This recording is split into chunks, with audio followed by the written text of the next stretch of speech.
My name is Michael. I'm 46 years old, and my story begins on a Thanksgiving night I'll never forget. The house was filled with the smell of roasted turkey and cinnamon pie. But beneath the laughter there was an edge, like everyone was waiting for something to snap. I caught my son staring at me from across the table, his jaw tight, his eyes sharper than I'd ever seen. Then he asked one question, and the entire room froze, as if the air itself had been cut in half. Backhand index pointing right before I share what happened next. Tell me where you're watching from, and don't forget to subscribe for more stories like this. Thanksgiving has always carried a strange weight in my family. It was my late wife's favorite holiday. The one time of year she'd insist on bringing everyone together under one roof. No excuses. Even when money was tight, or when work schedules clashed, she would make it happen. Now, 2 years after her passing, I was the one holding onto that tradition, trying to keep it alive for the sake of our children. But the truth was, the warmth she brought into the house had left with her. What was once comfort had turned into something tense, almost brittle. I had spent the entire morning preparing the turkey, though cooking was never really my strength. My daughter Emily, 17, helped in the kitchen with the side dishes, her headphones dangling around her neck as she chopped vegetables. She barely spoke, except to ask for the salt or pass me a spoon. My son Daniel, 21 tall, restless, hadn't lifted a finger. He'd stayed in his room until the food was ready, and when he finally came down, he brought with him a silence that pressed against the walls. We sat around the table just as the sun was setting, the golden light streaking through the blinds. For a moment, everything looked almost normal. Plates passed back and forth, glasses clinked, the sound of silverware filled the room. But beneath it all, I could feel the undercurrent, unsaid words, simmering emotions. I tried to ignore it, try to play the part of the cheerful host. "Emily, could you say grace?" I asked gently, trying to fill the silence. She hesitated, glanced at her brother, then lowered her eyes. Her voice was soft, almost rushed. "Thank you, Lord, for this food and for our family. Amen." No one said anything after that. We simply began eating. The turkey was drier than I'd hoped, but no one complained. Emily kept her eyes on her plate, cutting small pieces of meat as if the food itself had offended her. Daniel, however, didn't even bother pretending. He chewed slowly, his gaze fixed on me, and every time I looked up, he was already watching. It wasn't just the stare. It was the way he tapped his fork against his plate, steady, rhythmic, like a warning. I cleared my throat, trying to break the tension. "So how's school? You're almost done with the semester, right?" I asked him. He smirked, not with humor, but with something colder. "Yeah, almost done." He didn't elaborate. Emily's fork scraped against her plate a little too loudly. I could tell she was uncomfortable, but she wouldn't speak up. I tried again. "You thinking about grad school? Or maybe work after?" This time, he dropped his fork. It hit the plate with a clang that made Emily flinch. His voice was steady, though, almost too steady. "You know what I've been thinking about, Mom?" The room went dead quiet. My chest tightened. Her absence was already the elephant in the room, and he had dragged it front and center. Emily whispered, "Daniel." But he cut her off with a raised hand. His eyes never left mine. "She left things behind, Dad," he said. His words weren't just a statement, they were an accusation. I shifted in my chair, tried to hold my composure. "We all miss her," I replied carefully. "Tonight is about remembering her, keeping her traditions alive." But Daniel leaned forward, elbows on the table, voice low and sharp. "That's not what I mean. I'm talking about what she left. Papers, letters, things you've never told us." My heart dropped into my stomach. Emily looked confused, her eyes darting between us. "Daniel," I started, but he cut in again, louder this time. "Don't play dumb, Dad. You think I don't know. I've seen the box. I know you've been hiding things." The sound of the ceiling fan above us suddenly felt deafening. Emily put her fork down and stared at me, waiting for me to say something. I gripped my glass of water, my hand trembling slightly. I'd prayed this moment would never come, that the contents of that box would stay buried. But here it was, erupting in the middle of Thanksgiving dinner. Daniel pushed his chair back slightly, his voice rising with each word. "We deserve to know the truth. Mom wanted us to know. And if you think you can sit there and keep it from us, you're wrong. I wanted to say something, anything, but the words stuck in my throat. My mind raced back to the promise I'd made to my wife before she passed. The one I'd kept hidden for years. My son's eyes burned into mine, demanding an answer I wasn't ready to give. Emily's hand brushed mine under the table. Her touch was trembling, pleading. She whispered, "Dad, what is he talking about?" But before I could respond, Daniel slammed his fist lightly on the table, rattling the glasses. "Tell us, or I will." The silence that followed was worse than the shouting. Emily's eyes were wide with fear. My chest ached, my heart pounding against my ribs. The warmth of Thanksgiving had been shattered completely. And that's when I realized, this wasn't just dinner. This was the beginning of something much darker, something that would force me to choose between keeping my promise and facing the truth head-on. That night, one question at the Thanksgiving table turned everything upside down. And the choice I was about to make would change the way my children looked at me forever. The turkey grew cold on our plates, but the fire in my son's eyes only grew hotter, and I knew there was no escaping what came next. Daniel's voice cut through the stillness like a blade. "What was Mom hiding from us, Dad?" The words didn't just hang in the air, they carved into it. Emily froze beside me, her fork hovering midair, as though even the sound of metal against porcelain would shatter the fragile silence. My own breath caught in my chest, heavy and uneven, because I knew this was the very moment I had feared since the day my wife left me with her final request. The room seemed smaller. The ticking clock on the wall grew louder, every second mocking me. My son's question had landed not as curiosity, but as accusation, as if he had already judged me guilty.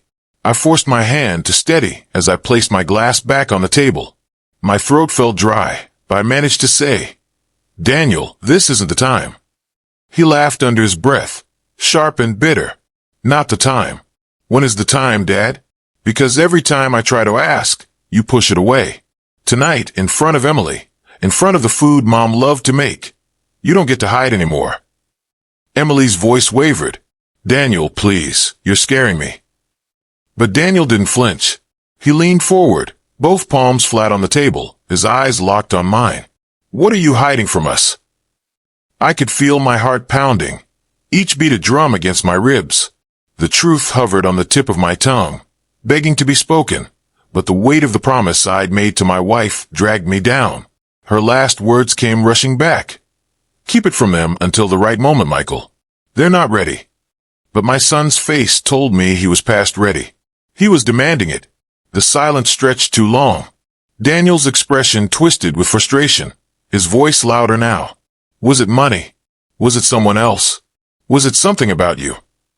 Emily gasped. "Daniel, stop." Her chair scraped against the floor as she stood, eyes wide, tears beginning to well. She looked at me with desperation, her voice small. "Dad, just tell us. Please." I reached for her hand, but she pulled it back, uncertainty clouding her eyes. That cut deeper than Daniel's accusations ever could. Daniel shoved his chair back, the wooden legs scraping the hardwood floor. "You think sitting there in silence makes you strong? It makes you a coward." His words landed like blows, and for the first time in years, I saw not my boy, but a man standing before me, angry, wounded, and determined. I swallowed hard, my mind spinning. I wanted to protect them, but in protecting them, was I only driving them further away? The candlelight flickered across Daniel's face as he stepped closer. He lowered his voice, but the intensity didn't waver. "What's in that box, Dad?" My chest tightened. He had seen it, at least part of it. That meant the lock I trusted was no longer enough. My daughter's eyes darted between us, her lips trembling.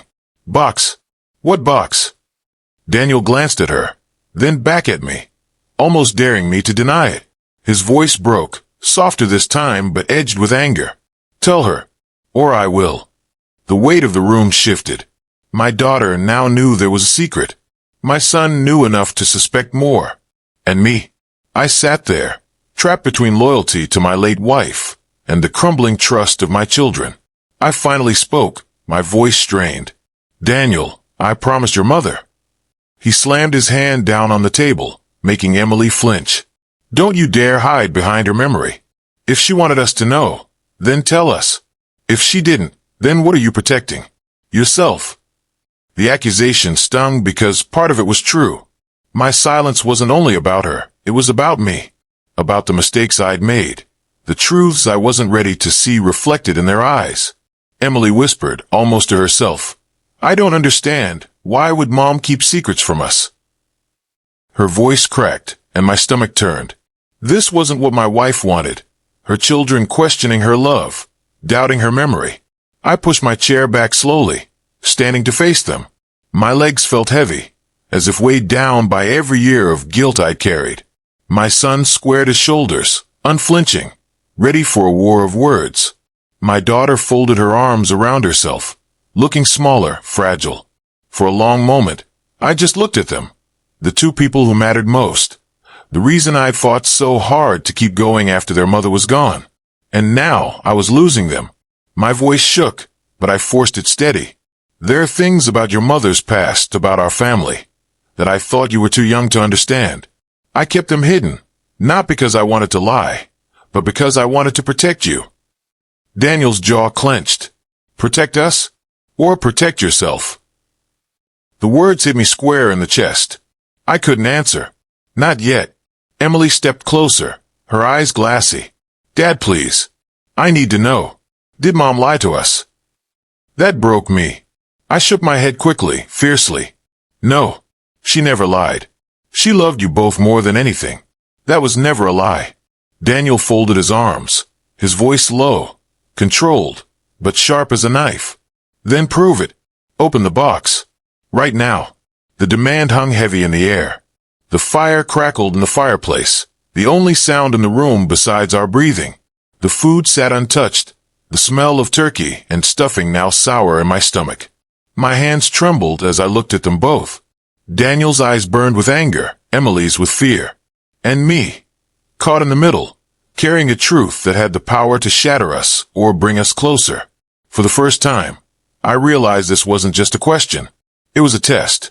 A test of my strength as their father, of my promise to my wife, of the love I still owed my children. And as Daniel's words echoed again, open the box, I knew that Thanksgiving would no longer be remembered for turkey or pie. It would be remembered for the night the truth clawed its way to the surface. My son's question didn't just stop the room, it stopped time, and I knew the next words out of my mouth could break our family forever. The silence after my father's question stretched longer than it should have, like a crack forming across glass before it finally shatters. Nobody reached for the food. Nobody shifted in their seats. It felt as if even the walls of that dining room were leaning in, waiting for someone, anyone, to break the unbearable stillness. I swallowed hard, staring at the half-empty glass of cider in front of me, my reflection trembling on the surface. I wanted to speak, but the words felt locked somewhere deep in my chest. My father's gaze moved slowly across the table, stopping on each of us like a spotlight. His voice hadn't been loud, but it had carried the weight of something bigger, something that demanded an answer. My younger brother, Mark, was the first to crack. He shifted in his chair, his fork scraping against the porcelain plate. Dad, he said, his voice shaky. Why would you even ask that? What are you trying to say? The question seemed harmless on the surface, but I knew Mark. He wasn't just confused. He was scared. I could see it in the way his hands trembled as he reached for his napkin. He already suspected there was more to this night than turkey and polite conversation. My father leaned back, folding his arms across his chest. His eyes softened just a little, but the tension in his jaw never eased. Because, he said slowly, carefully, there are things this family needs to face. Things I can't keep carrying on my own. The word sent a jolt through me. Carrying? What had he been carrying? For a man who had spent his life controlling every detail, hiding every weakness, admitting something like that was terrifying. My mother's fork clattered against her plate, her hand frozen midair. James, she whispered, her tone sharp with warning. Not tonight. Please. But he ignored her. His eyes locked onto me this time, heavy and searching, as though he expected me to understand something nobody else did. I didn't. but my stomach twisted as if part of me already knew I wasn't going to like what was coming. Then he said it. It's about the money. The air was sucked out of the room. My aunt coughed. My cousins shifted uncomfortably.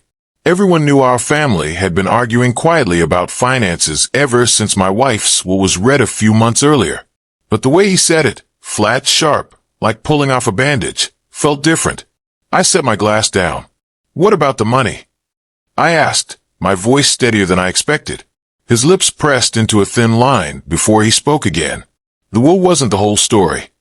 Gasps broke around the table. My cousin muttered something under her breath. My brother's eyes went wide. My mother closed hers, as if bracing for impact. The will wasn't the whole story. The words rang in my ears like a bell I couldn't unhear. Mark leaned forward, his face pale. Are you saying Mom lied? Or that there's something missing? Father's hand tightened around the stem of his glass. Not a lie, he said firmly. But there were documents, papers she left, that weren't read aloud. Papers that change everything. I felt the ground shift beneath me. My pulse pounded in my temples, each beat harder than the last.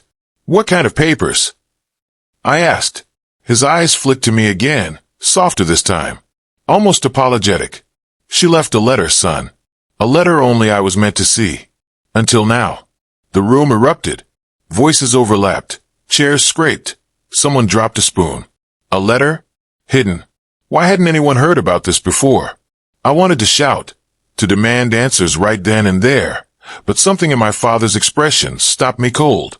He wasn't playing games. He looked like a man who had carried a secret for too long. And tonight, under this roof, it was finally spilling out whether he liked it or not. The letter. My wife's letter. The thought made my hands tremble. Why had she written something private, outside of her will? And why had my father kept it locked away?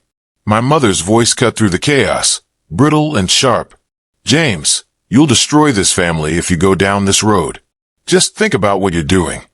His face hardened. No. What's destroying us is the truth staying buried. He turned toward me again, eyes locked with mine. It's time you knew what she really wanted. The table fell silent again, but it was a different silence this time. Heavier, darker, charged with the weight of everything unspoken. My chest tightened. My wife's face flashed in my mind. Her last days. Her quiet smile. What could she possibly have written that would shake the foundation of our family this way? For the first time that night, I realized something terrifying. I wasn't sure I wanted to know. But there was no turning back now. My father pushed back his chair, the legs scraping harshly against the hardwood floor. He didn't leave. He didn't walk away. He just sat there, shoulders tense, eyes blazing with a mix of pain and determination. The letter explains everything, he said, and it's time you all hear it. My breath caught in my throat. My hands curled into fists on the table. A storm was about to break wide open in that dining room, and I had no idea who would still be standing when it was over. And that's when it hit me. The real reason for the tension, the arguments, the unfinished glances between my father and mother all night. They both knew the secret. They had both carried it. And one of them didn't want it spoken aloud. My heart pounded, my mind spun, and all I could think was, what had my wife written that was so dangerous, so earth-shattering, that even from the grave she was still holding this family in her hands? That was the night I realized the truth wasn't buried in the will. It was buried in my wife's last words, and my father was about to drag them into the light. The moment my father uttered the words, the letter explains everything. The air in the room grew heavier, almost suffocating. Nobody reached for their plates anymore. The turkey sat untouched, the mashed potatoes cooled, and the faint hum of the heater was the only sound breaking the silence. My chest tightened as though the house itself was holding its breath with us. He reached into his jacket pocket, pulling out a folded envelope that looked worn at the edges, as if it had been handled too many times. The cream-colored paper had yellowed slightly, and I caught a glimpse of my wife's handwriting on the front, familiar, neat, but shaky. Just seeing her script again was enough to send a sharp ache through me. My throat closed. I wanted to tell him to stop, to tuck it back away where it had been hidden, but at the same time, a desperate part of me needed to hear her words. Needed to know what she thought was too important to leave unsaid. My mother was the first to react. She leaned forward sharply, her voice low but urgent. "James, don't do this. That letter wasn't meant for them. It was meant for you." Her hand trembled against the edge of the table, and in that moment, I saw fear in her eyes. Not fear of losing peace, but fear of losing control. My father's reply was steady, unflinching. She wanted the truth to come out. That's why she gave it to me, not the lawyers. She trusted me to know when the time was right. He placed the letter on the table, just inches from my hand. The sight of it made my stomach churn. Every nerve in my body screamed at me to grab it, rip it open, and devour whatever words she had left me. But I couldn't move. My fingers twitched against my lap, frozen between fear and need. Mark finally spoke, his voice breaking the silence like glass shattering. "Dad, what could be in there that you've kept it hidden for months? Why now? Why tonight?" My father's eyes didn't leave mine, because it concerns him most of all. A chill ran down my spine. My brother's face twisted in confusion, but I didn't look at him. I couldn't. My father's words had pinned me to the spot like a nail through wood. "Open it," my aunt whispered from across the table, her voice hesitant, as though she wasn't sure she wanted me to. I took a deep breath, finally sliding the envelope toward me. My hand shook as I lifted it, the paper rough against my fingertips. I could still smell faint traces of her perfume on it, a ghost of the woman I had loved and lost. I tore it open. The room leaned in, every eye on me, as I unfolded the letter. Her handwriting filled the page in looping strokes. The sight blurred my vision for a second, tears threatening to spill, but I blinked them back. My lips moved as I began to read aloud, my voice cracking with each word. "To my husband, my children, and to whoever I leave behind. If you're reading this, then my time has already passed, and my silence is no longer protecting you. There are truths I could never say out loud, not because I didn't want to, but because I was afraid of what they would do to this family." I stopped, my voice trembling. Everyone sat frozen. My cousin clutched her napkin to her chest. My brother shifted closer, and my mother's hands balled tightly in her lap. I forced myself to keep going. There was money, more than any of you knew about, but it wasn't mine, not entirely. Part of it belonged to someone else, someone who trusted me with their share.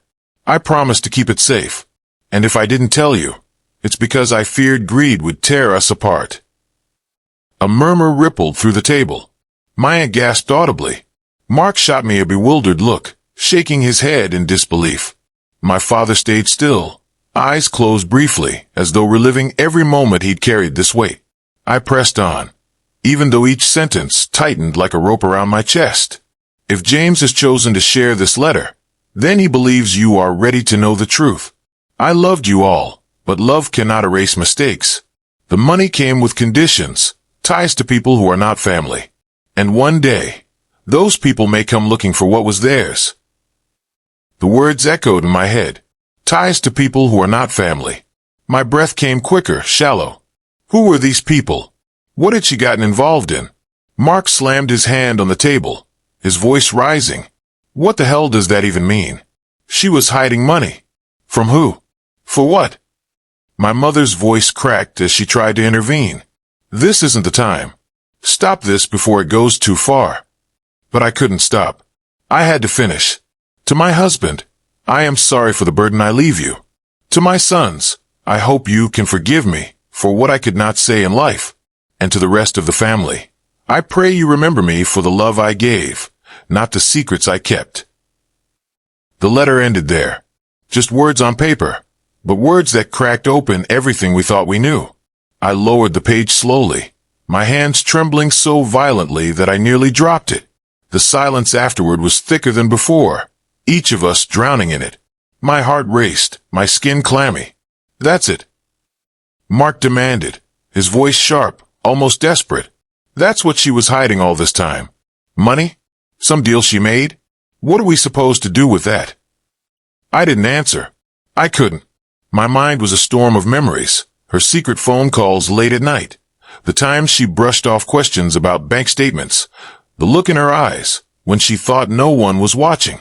I had ignored it all, chalked it up to stress or illness. But now, the truth screamed at me, undeniable. My father finally broke the silence. This is why I kept it. Because once it was read, there'd be no going back. His voice carried regret, but also relief. She wasn't the woman we thought she was. And now it's on us to face what's left behind. I looked at him, then at my mother, then down at the letter again. My wife's words blurred in front of me, but one sentence burned clear in my mind. One day, those people may come looking for what was theirs. A chill spread through me. If what she wrote was true, then her secret wasn't just about money. It was about danger. And that night, sitting at that tense Thanksgiving table, I realized our family wasn't just broken by grief. It was standing on the edge of something much darker. Her letter didn't just uncover a hidden truth. It lit a fuse I knew would explode sooner or later. The letter sat on the table like a ticking clock, its words still echoing in my head. My wife's neat handwriting was no longer just lines of ink. It was a confession, a warning, and a burden she had left for us to carry. The family stared at me, waiting. I could feel their eyes pressing in, demanding answers. Mark was the first to break the silence, his voice cracking with anger. So what does this mean, Dad? That Mom was some kind of criminal? That she was hiding money from us, or worse, from someone else? And now we're supposed to just what? Pretend none of this happened. His words sliced the air, but beneath his anger was something else, fear. The same fear twisting inside me. I took a deep breath, folding the letter carefully and setting it down. We can't ignore this. Not anymore. My voice came out steadier than I felt. If what she wrote is true, then we're sitting on a secret that could hurt us if we pretend it doesn't exist. My mother shook her head furiously, her hands clenched tight. No, this doesn't leave this table. Do you understand? She made a mistake, but she's gone now. Talking about it will only drag us down.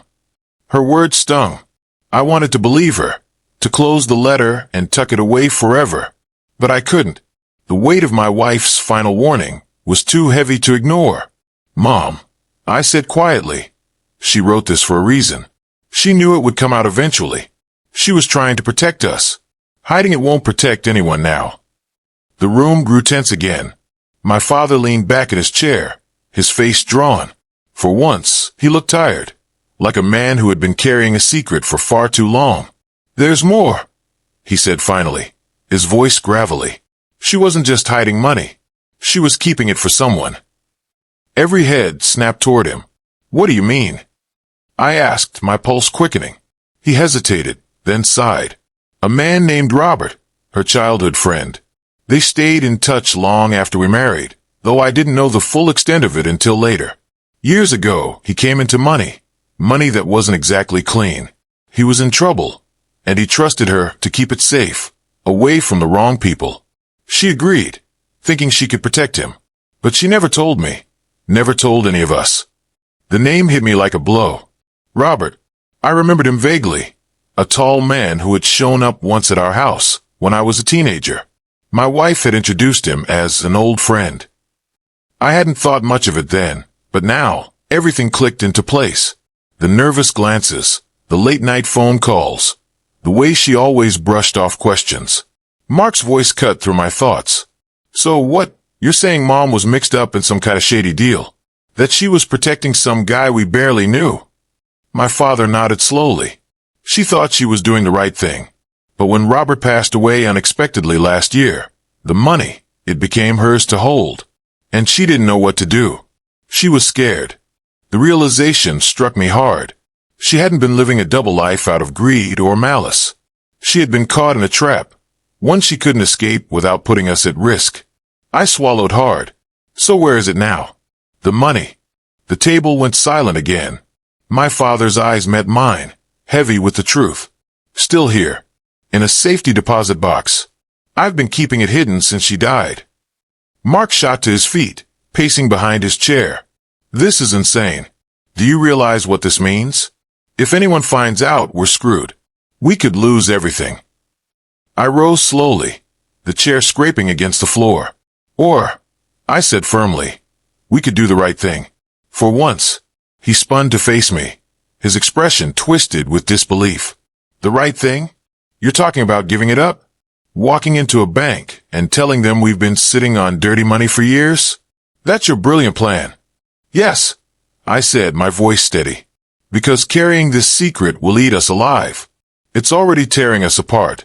Mom didn't want us destroyed by this, Mark. That's why she wrote the letter. She wanted us to face it head on, not bury it. The room buzzed with murmurs. My aunt shook her head, whispering prayers under her breath. My mother's face turned pale, her lips pressed thin. My father watched me quietly, his expression unreadable. Finally, he spoke. If we do this, there's no going back. I met his eyes. There's already no going back. She made her choice, Dad. Now it's time we make ours.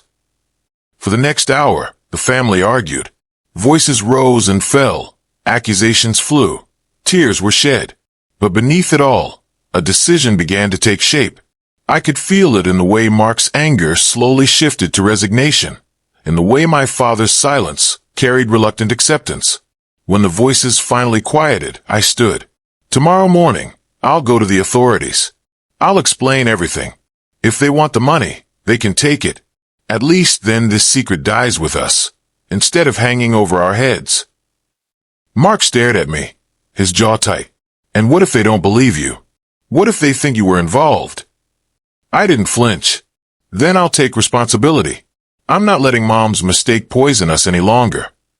The silence that followed was heavy, but different now. Not suffocating, final.